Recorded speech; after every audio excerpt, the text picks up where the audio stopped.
ನಮಸ್ಕಾರ, ನೀವು ನೋಡ್ತಾ ಇದ್ದೀರಾ ನ್ಯೂಸ್ 18 ಡಿಜಿಟಲ್ ಕಂಟೆಂಟ್. ನಾನು ಮೈಸೂರಿನ ಪ್ರತಿನಿಧಿ ಆನಂದ. ಇಂದು ನಡೆದಾಡುವ ದೇವರು ಪರಮಪೂಜ್ಯ ಡಾಕ್ಟರ್ ಶ್ರೀ ಶ್ರೀ ಶಿವಕುಮಾರ ಮಹಾಸ್ವಾಮೀಜಿಗಳ 119ನೇ ಜನ್ಮದಿನ. ಅವರು ಈಗ ನಮ್ಮೊಟ್ಟಿಗಿಲ್ಲ, ಆದರೆ ಅವರ ಬದುಕಿನದ್ದಕ್ಕೂ ಕೂಡ ಬದುಕಿ ಬಾಳಿದಂಥ ಹಾಗೂ ತೋರಿದಂಥ ಮಾರ್ಗದರ್ಶನಗಳು ನಮಗೆ ಯಾವಾಗಲೂ ಸಹ ದಾರಿದೀಪ ಆಗಿರ್ತವೆ. ಇಂದು ತುಮಕೂರಿನ ಸಿದ್ಧಗಂಗಾ ಮಠದಲ್ಲಿ ಸಂಭ್ರಮ ಮನೆ ಮಾಡಿದೆ.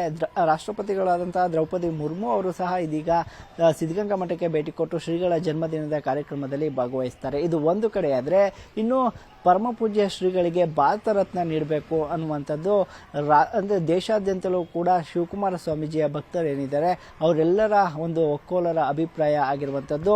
ಇದಕ್ಕೆ ಸಂಬಂಧಿಸಿದಂತೆ ಈಗಾಗಲೇ ಅನೇಕ ರೀತಿಯ ಒಂದಷ್ಟು ಜನರು ಕೂಡ ಮಾತನಾಡಿರುವಂಥದ್ದು. ಯಾಕೆಂತ ಹೇಳಿದ್ರೆ, ಶ್ರೀಗಳಿಗೆ ಭಾರತ ರತ್ನ ಕೊಡೋದ್ರಿಂದ ಶ್ರೀಗಳ ಗರಿಮೆ ಏನು ಹೆಚ್ಚಾಗೋದಿಲ್ಲ, ಅಲ್ಲದೆ ಭಾರತ ರತ್ನದ ಗರಿಮೆ ಹೆಚ್ಚಾಗುತ್ತೆ ಅನ್ನುವ ನಿಟ್ಟಿನಲ್ಲಿ ಅನೇಕರು ಮಾತನಾಡಿದ್ದಾರೆ.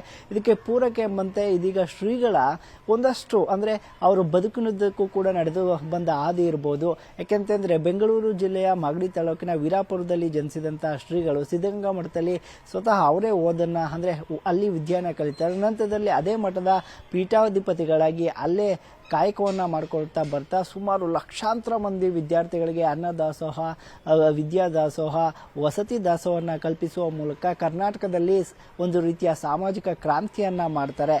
ಏನು 12ನೇ ಶತಮಾನದಲ್ಲಿ ಬಸವಣ್ಣನವರು ಏನು ಸಮಾನತೆ, ಜಾತಿ ತಾರತೆ ಮೇಲೆ ಹೋಗಬೇಕು ಅನ್ನುವ ನಿಟ್ಟಿನಲ್ಲಿ ಒಂದಷ್ಟು ಕ್ರಾಂತಿಕಾರಿ ಬದಲಾವಣೆಗಳನ್ನ ಬಯಸ್ತಾರೋ ಅದನ್ನೇ ಕೂಡ ಶಿವಕುಮಾರ ಮಹಾಸ್ವಾಮೀಜಿಗಳು ಸಿದ್ಧಗಂಗಾ ಮಠದಲ್ಲೂ ಕೂಡ ಮಾಡಿದ್ದಂಥದ್ದು.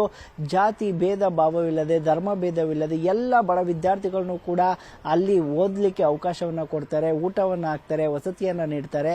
ಸುಮಾರು ಲಕ್ಷಾಂತರ ಮಂದಿ ವಿದ್ಯಾರ್ಥಿಗಳು ಅಲ್ಲಿ ಓದಿದಂಥವ್ರು ಇಂದು ರಾಷ್ಟ್ರದ ನಾನಾ ಮೂಲೆಗಳಲ್ಲಿ ಉನ್ನತ ಉದ್ಯೋಗದಲ್ಲಿ ಇರುವಂಥದ್ದು, ಬಿಸ್ನೆಸ್ ಮ್ಯಾನ್ಗಳಾಗಿರುವಂಥದ್ದು, ಅಲ್ಲದೆ ಒಂದಷ್ಟು ಮಂದಿ ಕೃಷಿಕರಾಗಿಯೂ ಕೂಡ ಸಾಕಷ್ಟು ಯಶಸ್ಸನ್ನು ಕಂಡಿರುವಂಥದ್ದು. ಇದಕ್ಕೆಲ್ಲವೂ ಕೂಡ ಮೂಲ ಕಾರಣ ಅಂತ ಹೇಳಿದ್ರೆ ಅದು ಶಿವಕುಮಾರ ಸ್ವಾಮೀಜಿಗಳ ಆದರ್ಶ. ಚಾಮರಾಜನಗರದಿಂದ ಹಿಡಿದು ಬೀದರ್ ತನಕ ಯಾವುದೇ ಜಾತಿ ತಾರತಮ್ಯವಿಲ್ಲದೆ, ಬಡವ ಶ್ರೀಮಂತ ಎನ್ನದೆ ಕೇವಲ ಬಡವರಿಗಾಗಿಯೇ ನಮ್ಮ ಮಠ ಇರೋದು ಅನ್ನುವ ನಿಟ್ಟಿನಲ್ಲಿ ಕಾಯಕವನ್ನು ಮಾಡಿದವರು. ಸಾಕಷ್ಟು ವಿದ್ಯಾರ್ಥಿಗಳಿಗೆ ದಾಸೋಹದ ಅಂದರೆ ಅನ್ನದಾಸೋಹದ ಹಿರಿಮೆ ಗರಿಮೆಯನ್ನು ತೋರಿಸ್ಕೊಟ್ಟಂಥವ್ರು. ಒಂದು ತುತ್ತು ಅನ್ನೋದ್ರಿಂದ ಸಾವಿರಾರು ಮಂದಿಯ ಶ್ರಮವಿದೆ ಅನ್ನೋದನ್ನ ಜಗತ್ತಿಗೆ ಸಾರಿದಂಥವರು ಸಿದ್ಧಗಂಗಾ ಶ್ರೀಗಳು. ಅಂತಹ ಶ್ರೀಗಳಿಗೆ ಇಂದು 119ನೇ ದಿನದ ಜನ್ಮ ದಿನೋತ್ಸವ ಕಾರ್ಯಕ್ರಮ ತುಮಕೂರಿನಲ್ಲಿ ನಡೀತಾ ಇದೆ.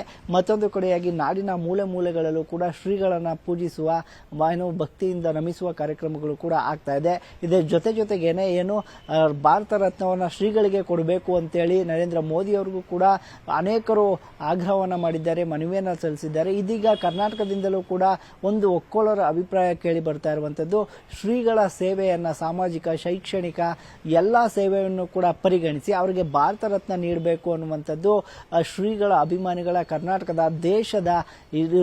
ದೇಶದಲ್ಲಿರುವಂತಹ ಎಲ್ಲ ಭಕ್ತರ ಒಕ್ಕೋಲರ ಅಭಿಪ್ರಾಯ ಆಗಿರುವಂಥದ್ದು. ಈ ಬಾರಿ ಆದರೂ ಸಿದ್ಧಗಂಗಾ ಶ್ರೀಗಳಿಗೆ ಭಾರತ ರತ್ನವನ್ನ ಸರ್ಕಾರ ನೀಡುತ್ತಾ ಅನ್ನುವಂಥದ್ದನ್ನ ಕಾದು ನೋಡಬೇಕು. ಆದರೆ ಅವರಿಗೆ ಭಾರತ ರತ್ನ ಕೊಟ್ರೆ ಅದು ಭಾರತ ರತ್ನ ಪ್ರಶಸ್ತಿಗೆ ಅದರ ತೂಕವನ್ನು ಹೆಚ್ಚಿಸುತ್ತೆ ಅನ್ನೋದು ಎಲ್ಲರ ಮನದಾಳದ ಮಾತುಗಳಾಗಿರುವಂಥದ್ದು.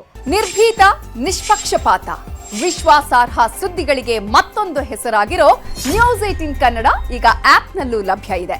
ದಯವಿಟ್ಟು ಇಲ್ಲಿರೋ QR ಕೋಡ್ ಅನ್ನ ಸ್ಕ್ಯಾನ್ ಮಾಡಿಕೊಂಡು ಆಪ್ ಡೌನ್ಲೋಡ್ ಮಾಡೋದಕ್ಕೆ ಮರಿಬೇಡಿ. ನಿಮ್ಮ ಬೆಂಬಲ ಹೀಗೆ ಸದಾ ನಮ್ಮೊಂದಿಗಿರಲಿ. ಧನ್ಯವಾದ.